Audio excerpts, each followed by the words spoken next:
Assalamualaikum warahmatullahi wabarakatuh. Perkenalkan, nama saya Nur Nafria Baharun dengan NIM O1A120191. Di sini saya akan membawakan materi mengenai metabolisme karbohidrat.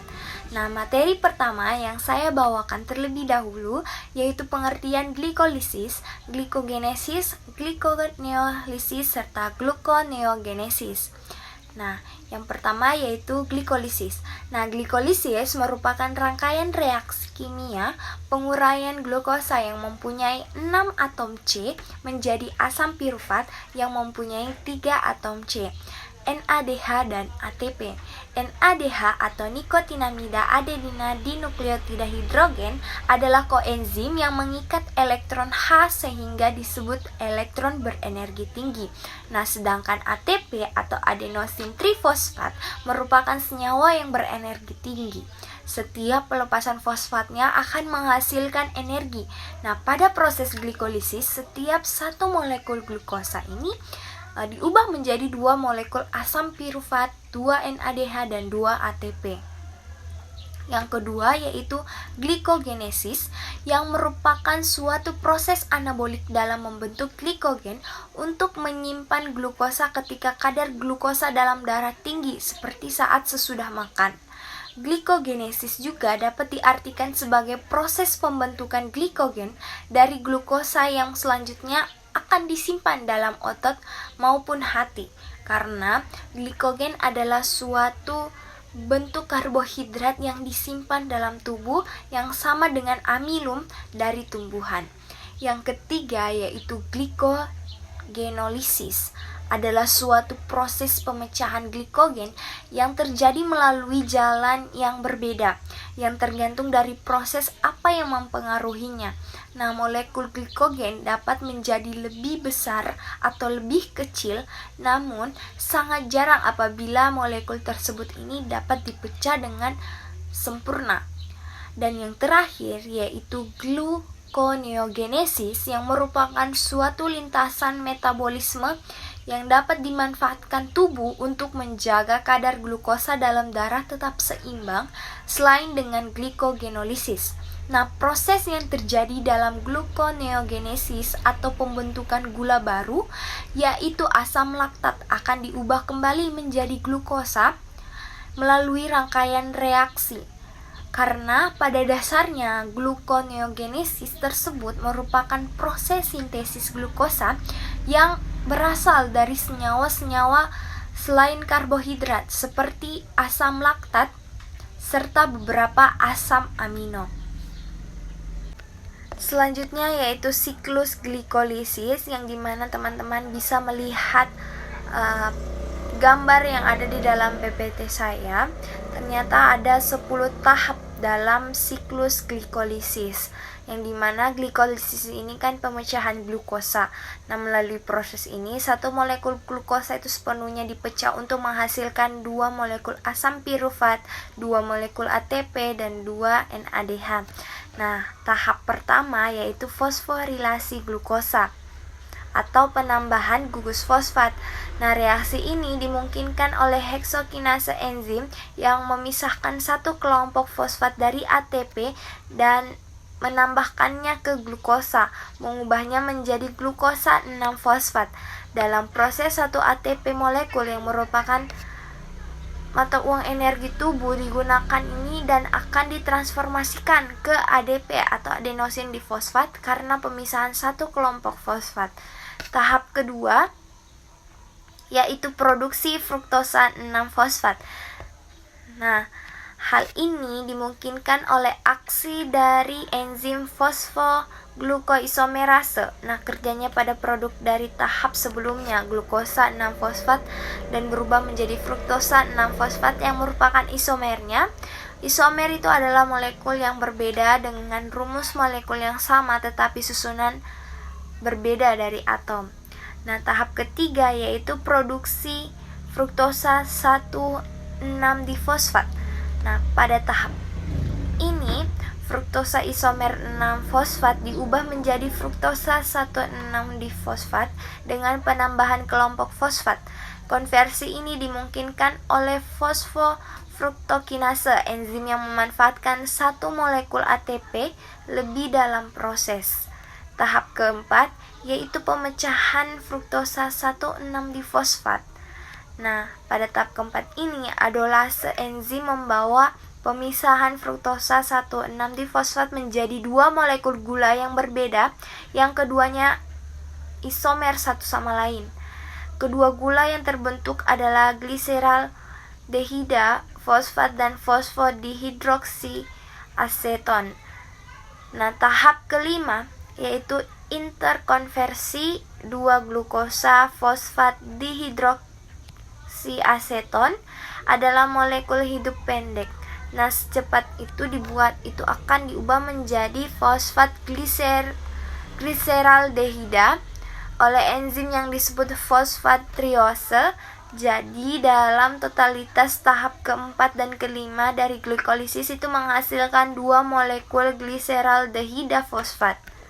Nah, yang selanjutnya itu tahap ke-6 yaitu pembentukan NADH dan 1,3 difosfogliseril. Nah, tahap ke-6 ini melibatkan dua reaksi. Yang pertama yaitu pembentukan NADH dari NAD+ nikotinamida adenin dinukleotida dengan menggunakan enzim dehidrogenase fosfat triose.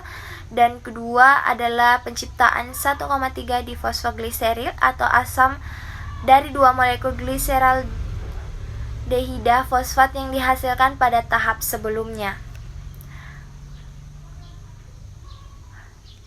Nah, selanjutnya yaitu tahap ke-7 melibatkan penciptaan dua molekul ATP bersamaan dengan dua molekul 3-fosfogliserat asam dari reaksi fosfogliseril kinase pada dua molekul produk 1,3 difosfogliseril asam dihasilkan dari tahap sebelumnya. Nah, tahap ke-8 yaitu relokasi atom fosfor. Tahap 8 ini adalah reaksi penataan ulang sangat halus yang melibatkan relokasi dari atom fosfor dalam 3-fosfogliseril asam dari karbon ketiga dalam rantai untuk karbon kedua dan penciptakan dua asam fosfogliserat. Yang ke-9 yaitu penghapusan air. Enolase enzim itu datang ke dalam bermain dan menghilangkan sebuah molekul air dari 2-fosfogliserat asid untuk membentuk asam yang lain yang disebut dengan fosfoenopirufik atau PEP. Reaksi ini mengubah kedua molekul 2-fosfogliserat asam yang terbentuk pada tahap sebelumnya. Yang ke-9 yaitu penghapusan air. Enolase enzim itu datang ke dalam bermain dan menghilangkan sebuah molekul air dari 2-fosfogliserat asid untuk membentuk asam yang lain yang disebut dengan fosfoenopirufik atau PEP. Reaksi ini mengubah kedua molekul 2-fosfogliserat asam yang terbentuk pada tahap sebelumnya. Dan yang selanjutnya yaitu tahap ke-10 yang terakhir yaitu pembentukan pirufat asam dan ATP. Nah, tahap ini melibatkan penciptaan dua molekul ATP bersama dengan dua molekul asam pirufat dari aksi kinase pirufat enzim pada dua molekul asam fosfoenopirufik dihasilkan pada tahap sebelumnya. Hal ini dimungkinkan oleh transfer dari atom fosfor dari asam fosfoenopirufik PEP untuk ADP, adenosin trifosfat.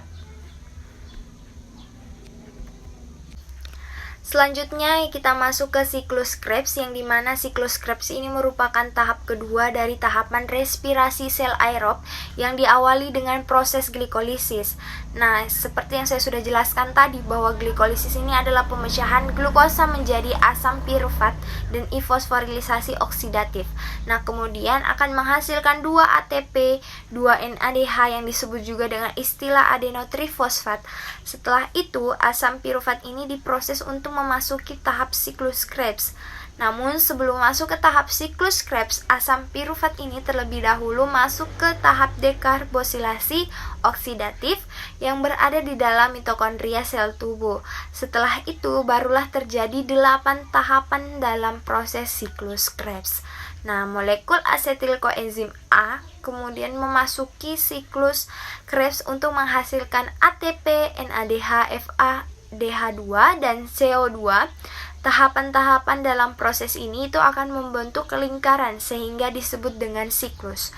Siklus ini dimulai dengan asetil koenzim A yang berikatan dengan oksaloasetat membentuk sitrat. Nah, reaksi ini dikatalisis oleh enzim sitrat sintase. Kemudian sitrat akan diubah menjadi isositrat oleh enzim akonitase. Isositrat tersebut diproses menjadi alfa ketoglutarat oleh enzim isositrat dehidrogenase. Reaksi ini melepaskan CO2 dan menghasilkan NADH. Selanjutnya, alfa ketoglutarat diubah menjadi suksinil koenzim A oleh enzim alfa ketoglutarat dehidrogenase. Reaksi ini juga melepaskan CO2 dan menghasilkan NADH. Suksinil koenzim A tersebut kemudian diproses menjadi suksinat oleh enzim suksinil koenzim A sintetase. Proses ini menghasilkan GTP yang kemudian dapat diubah menjadi ATP. Setelah itu, suksinat ini dari proses sebelumnya diubah menjadi fumarat oleh enzim suksinat dehidrogenase dan menghasilkan FADH2. Fumarat tersebut akan diubah menjadi malat oleh enzim fumarase. Malat kemudian itu diproses menjadi oksaloasetat oleh enzim malat dehidrogenase. Proses ini menghasilkan NADH. Satu molekul asetil koenzim A yang diproses dalam siklus Krebs dapat menghasilkan 1 ATP, 3 NADH, 1 FADH2, dan 2 CO2. Karena satu molekul glukosa dapat dipecah menjadi 2 asetil koenzim A, maka satu molekul glukosa dapat menghasilkan 2 ATP, 6 NADH, 2 FADH2, dan 4 CO2 lewat siklus Krebs. Molekul NADH dan FADH2 tersebut nantinya akan memasuki proses transfer elektron untuk menghasilkan ATP. Nah, selanjutnya kita masuk ke rantai respirasi elektron yang seperti saya sudah jelaskan sebelumnya bahwa glikolisis ini akan menghasilkan 2 ATP dan 2 NADH. Namun sebenarnya di glikolisis juga ini ada hasil 2 asam pirufat. Nah, asam pirufat ini yang akan digunakan sebagai bahan pada proses selanjutnya, yaitu dekarbosilasi oksidatif. Nah, pada tahap dekarbosilasi oksidatif atau juga disebut sebagai reaksi antara, karena dekarbosilasi oksidatif ini merupakan reaksi sebelum masuk ke tahap selanjutnya, yaitu siklus Krebs. Proses dekarbosilasi oksidatif berada pada mitokondria, tepatnya pada matriks mitokondria. Pada proses dekarbosilasi oksidatif terjadi perubahan 1 asam pirufat menjadi 1 asetil koenzim A. Nah, pada tahap di glikolisis, jumlah satu senyawa glukosa itu akan menghasilkan 2 asam pirufat. Nah, akibatnya akan terbentuk pula 2 asetil koenzim A. Proses ini juga membutuhkan koenzim A yang akan menghasilkan 2 NADH dari NAD+. 2 molekul asetil koenzim A akan menuju ke tahap berikutnya, yaitu siklus Krebs. Nah, hasil dari siklus Krebs adalah senyawa yang berfungsi sebagai penyedia kerangka karbon untuk sintesis senyawa lain, 3 NADH, 1 FADH2, dan 1 ATP untuk setiap asam pirufat. Nah, karena sebelumnya ada 2 asetil koenzim A untuk setiap satu molekul senyawa glukosa, maka hasil yang didapatkan dari siklus Krebs adalah 2 ATP, 6 NADH, dan 2 FADH2. Selanjutnya kita masuk ke transfer elektron atau fosforilisasi oksidatif atau tahap di mana terjadi pengubahan NADH dan FADH2 itu menjadi energi yang berbentuk ATP agar bisa digunakan oleh tubuh. Tempat berlangsungnya tahapan transfer elektron ini berada di bagian mitokondria, tepatnya di membran dalam atau krista mitokondria. Nah, untuk setiap satu molekul NADH menghasilkan 3 ATP dan setiap satu molekul FADH2 akan menghasilkan 2 ATP. Nah, mungkin teman-teman bertanya, kenapa bisa NADH itu akan menghasilkan 3 ATP? Kita lihat di PPT yang saya sudah paparkan gambarnya. Nah, di situ kan kita lihat, pasti teman-teman bisa melihat di bawah itu NADH. Nah, NADH ke ATP itu kita lihat ke H plusnya berapa langkah gitu, menuju NADH menuju ke ATP itu berapa langkah, kita hitung di H plusnya ya, kita hitung berarti 1, 2, 3, berarti ada 3 langkah, berarti 1 NADH sama dengan 3 ATP. Selanjutnya kita lihat lagi FADH. Nah, FADH ke ATP berapa langkah? Berarti 1, 2, berarti ada 2 langkah, berarti 1 FADH itu ada 2 ATP. Nah, jadi hasil akhirnya kita hitung dari proses glikolisis sampai ke transfer elektron tadi atau hasil akhirnya. Jadi kita dapat melihat hasilnya itu ada 10 NADH, 3 FADH, dan 4 ATP. Nah, 10 NADH tadi dikalikan dengan 3 menjadi 30 ATP. Nah, selanjutnya lagi ada 3 FADH. Nah, ada 2 FADH, 2, yaitu dikalikan 2 ya, karena tadi kan perpindahannya itu ada 2. Jadi dikali 2 menjadi 4 ATP, dan kita lihat ada 4 ATP gitu. Menjadi semua totalnya yaitu ada 38 ATP. Berarti pada respirasi aerob ini itu menghasilkan 38 ATP. Selanjutnya yaitu hubungan metabolisme karbohidrat, lemak, dan asam amino atau protein. Nah, pada bagan terlihat karbohidrat, protein, dan lemak bertemu pada jalur siklus Krebs dengan masukan asetil koenzim A. Nah, asetil koenzim A ini sebagai bahan baku dalam siklus Krebs untuk menghasilkan energi yang berasal dari katabolisme karbohidrat, protein, maupun lemak. Titik temu dari berbagai jalur metabolisme ini berguna untuk saling menggantikan bahan bakar di dalam sel. Hasil katabolisme karbohidrat, protein, dan lemak juga bermanfaat untuk menghasilkan senyawa-senyawa lain, yaitu dapat membentuk ATP, hormon, komponen hemoglobin, ataupun komponen sel lainnya. Nah, lemak atau asam heksanoat lebih banyak mengandung hidrogen terikat dan merupakan senyawa karbon yang paling banyak tereduksi. Nah, sedangkan karbohidrat atau glukosa dan protein asam amino banyak mengandung oksigen dan lebih sedikit hidrogen terikat, adalah senyawa yang lebih teroksidasi. Senyawa karbon yang tereduksi lebih banyak menyimpan energi, dan apabila ada pembakaran sempurna akan membebaskan energi lebih banyak karena adanya pembebasan elektron yang lebih banyak. Jumlah elektron yang dibebaskan menunjukkan jumlah energi yang dihasilkan.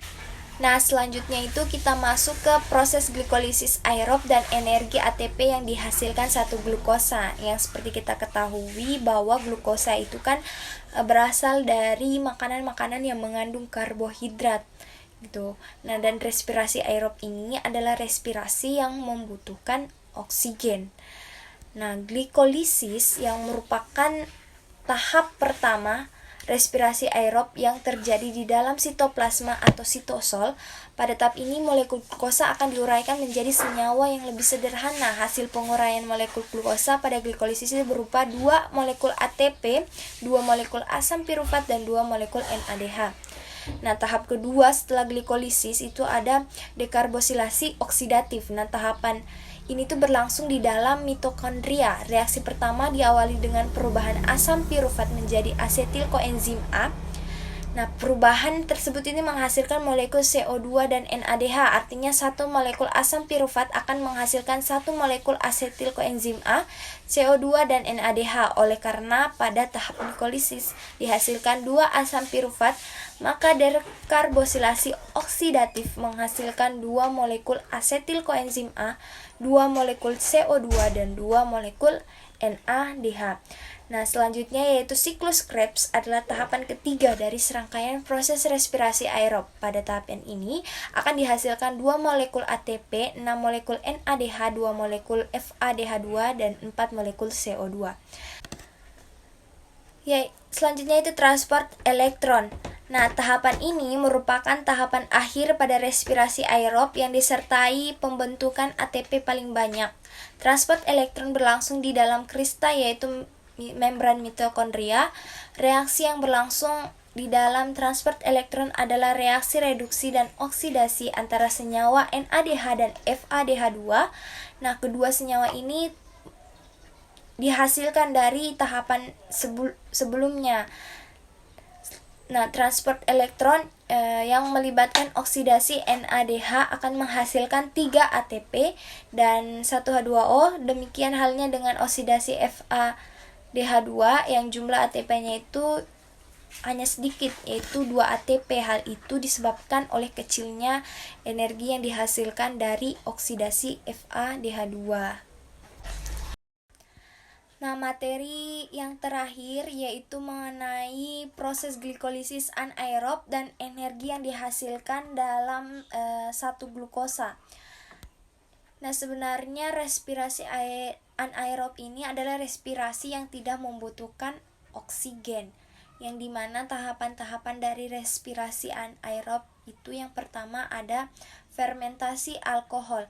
Nah, proses ini terjadi pada beberapa mikroorganisme seperti jamur atau ragi, di mana tahapan glikolisis sama dengan yang terjadi pada respirasi aerob. Nah, beberapa organisme seperti khamir melakukan fermentasi alkohol. Organisme ini mengubah glukosa melalui fermentasi menjadi alkohol atau etanol. Setelah terbentuk asam pirufat, hasil akhir glikolisis, asam pirufat mengalami dekarbosilasi, sebuah molekul CO2 yang dikeluarkan dan dikatalisis oleh enzim alkohol dehidrogenase menjadi etanol atau alkohol, dan terjadi degradasi molekul NADH menjadi NAD+, serta membebaskan energi atau kalor. Proses ini dikatakan sebagai pemborosan karena sebagian besar energi yang terkandung di dalam molekul glukosa masih tersimpan di dalam alkohol. Itulah sebabnya alkohol atau etanol dapat digunakan sebagai bahan bakar. Fermentasi alkohol pada mikroorganisme merupakan proses yang berbahaya bila konsentrasi etanolnya tinggi. Nah, yang kedua adalah fermentasi asam laktat. Nah, pada sel hewan juga manusia, terutama pada sel-sel otot yang bekerja keras, energi yang tersedia tidaklah seimbang dengan kecepatan pemanfaatan energi karena kadar O2 yang tersedia itu tidak mencukupi untuk kegiatan respirasi aerob atau reaksi yang membutuhkan oksigen. Nah, proses fermentasi asam laktat dimulai itu dari lintasan glikolisis yang menghasilkan asam pirufat. Karena tidak tersedianya oksigen, maka asam pirufat ini akan mengalami degradasi molekul secara anaerob dan dikatalisis oleh enzim asam laktat dehidrogenase dan direduksi oleh NADH untuk menghasilkan energi dan asam laktat. Nah, di dalam respirasi anaerob ini akan menghasilkan 2 ATP. Mungkin itu saja dari saya. Semoga materi yang saya bawakan pada hari ini tuh bisa bermanfaat bagi teman-teman semua dan bisa menambah ilmu kita semua. Namun jika ada kesalahan dalam tutur bahasa ataupun dalam pembahasan materi saya, mohon dimaafkan karena di sini kita semua sama-sama belajar. Sekian dari saya tutup dengan ucapan wassalamualaikum warahmatullahi wabarakatuh.